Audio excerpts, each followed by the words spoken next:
Start कर दूं? जी सर। ओके सर, ओके, ठीक है। बिस्मिल्लाहिर्रहमानिर्रहीम, अस्सलाम वालेकुम। This is doctor Rehan Jabbar Yusufani. I am a professional trainer. I'm working as professional trainer since 2 years. So here I am to train you to give a session on classroom management. Please participant, let me know कि आप सब लोग मुझे सुन सकते हैं, आवाज़ proper आ रही है. Please let me know if कोई प्रॉब्लम हो. सर, वॉइस क्लियर है? जी जी, क्लियर। आप जारी रखें, शुरू करें। ठीक है जी, okay. So we are going to start classroom management.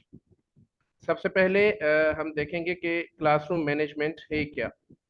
इसमें अगर मैं चाहूँगा, क्योंकि हमारा 1 घंटे का सेशन है, कोशिश करूँगा इसमें मैं अपनी सारी चीज़ें पूरी करने की, लेकिन आई वांट कि थोड़ा इंटरेक्टिव हो जाए. अगर हम सब जितने भी पार्टिसिपेंट हैं अपनी थोड़ी बहुत शेयरिंग करें और मैं आपसे कुछ पूछूं तो आप मुझे वो बताएं, तो इसमें इजी रहेगा. मुझे आपकी जो है मालूम पड़ जाएगा कि आप लोगों को कितना मुझे डिफाइन करना है और कितना जो है मुझे थोड़ा स्किप करके आगे चलना है. So please let me no अगर आप में से कोई मुझे बताए कि क्लासरूम मैनेजमेंट आपके नज़र में क्या है, तो फिर हम उसको आगे डिटेल में पढ़ें. हम any one of you please. अस्सलाम वालेकुम. इफ आई कैन वालेकुम. एक्सप्लेन इट, क्लासरूम मैनेजमेंट एक स्किल है, टेक्निक्स है जो कोई टीचर अप्लाई करता है कि जब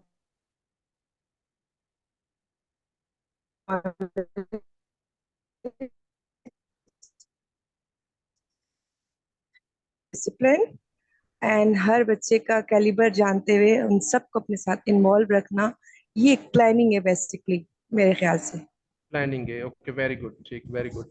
anyone else please, just one और टू, तो हम फिर स्टार्ट करते हैं. Okay, let's go ahead. So sir please continue कीजिएगा इसको. नेक्स्ट. ओके, सी, मतलब what definition you have told, it's almost the same. कि classroom management is the ability or skill of a teacher to maintain classroom decorum, carrying students all together, making students grow up self-confidence and capable of prompt learning, या इसमें आप add कर लें कि creating learning environment in the classroom. अब जैसा आपने भी कहा मिस के ये पूरी एक टीचर की एबिलिटी है, या इसको मैं इस तरह ऐड करूंगा कि ये पूरा एक प्लान स्केड्यूल है, या टेंटेटिव प्लान इसको आप कह लें.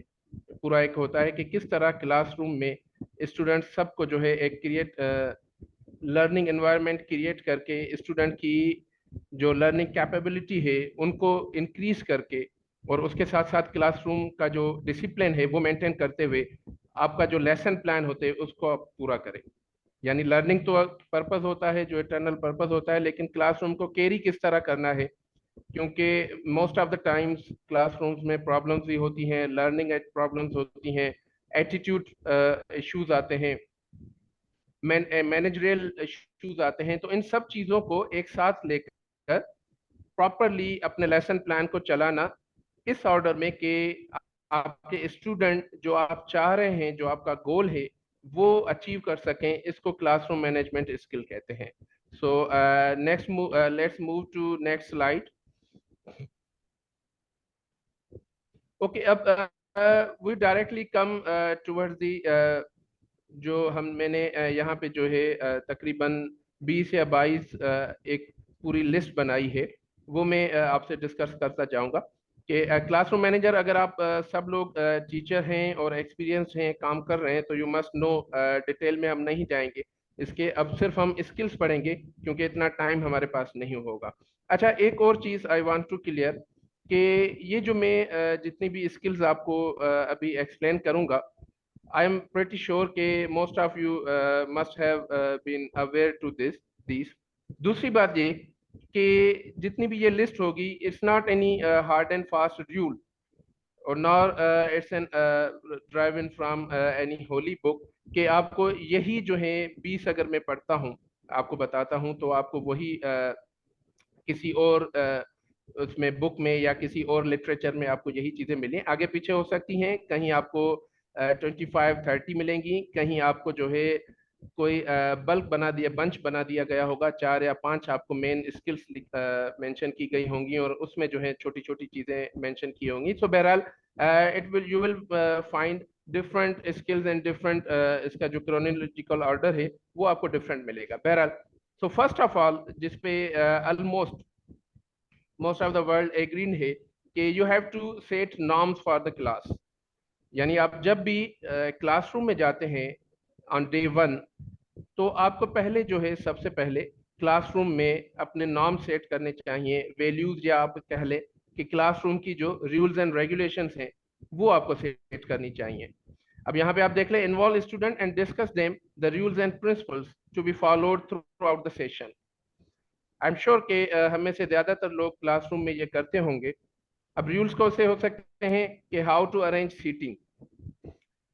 मेरे ख्याल में जो मेरी आइडियोलॉजी है, जो नैरेटिव है, और हम अपनी एकेडमी में ये अप्लाई भी करते हैं कि हम टाइमली इन डिफरेंट टाइम्स और अकॉर्डिंग टू द सिचुएशन और लेवल ऑफ द स्टूडेंट्स, यानी ग्रेड कौन सा है उसके हिसाब से हम सीटिंग अरेंज करते हैं। यानी इट्स नॉट नेसेसरी कि आपकी जो एक क्रोनोलॉजिकल ऑर्डर में सीटिंग है तो बस वही क्लासरूम में होनी चाहिए। आप राउंड सीटिंग भी दे सकते हैं, आप 1-on-1 सीटिंग भी दे सकते हैं, फेस टू फेस जो होती है, किसी भी तरह की सीटिंग आपकी हो सकती है। लेकिन it plays a major role in management, क्योंकि हम पढ़ रहे हैं मैनेजमेंट की किस तरह हमें क्लास को टैकल करना है। तो उसमें सीटिंग जो है वो प्रॉपर सीटिंग, या जिसको कह ले आप appropriate seating, plays an important role. तो यू हैव टू डिसाइड कि किस तरह करनी है। वो आपको अपना एटमॉस्फेयर देखना है, क्लासरूम की जो विड्थ है वो आपने देखनी है, कैपेसिटी कितनी है, नंबर ऑफ स्टूडेंट कितने हैं,